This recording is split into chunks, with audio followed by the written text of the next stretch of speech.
আসসালামু আলাইকুম প্রিয় ভিউয়ার্স, আশা করি আল্লাহ তাআলা আপনাদেরকে ভালো রাখছেন। আপনাদের জন্য মালয়েশিয়া থেকে বলতেছি আমি সোহাগ। এখন আমরা মালয়েশিয়া সাগরের পাড়ে আসছি, মালয়েশিয়া সাগর দেখানোর জন্য আপনাদের জন্য। আপনারা দেখেন, দেখে বুঝতে পারবেন মালয়েশিয়া সাগর কীরকম হতে পারে। তো এই হয়েছে মালয়েশিয়ার সাগরের পাড়ের কিনারা হয়েছে, যারা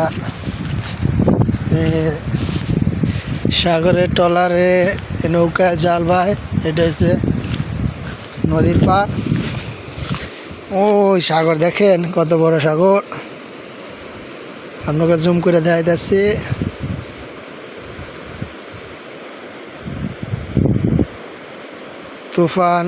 তুফানের শব্দ পাইতেছেন কিনা জানি না।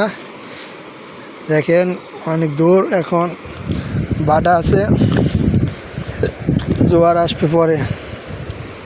ভালোই লাগতেছে। আপনাদের কেমন লাগে ভিডিওতে জানাবেন কমেন্টসে। ঠিক আছে, ইনশাল্লাহ পরে কথা হবে অন্য কোনো ভিডিওতে। আসসালামু আলাইকুম।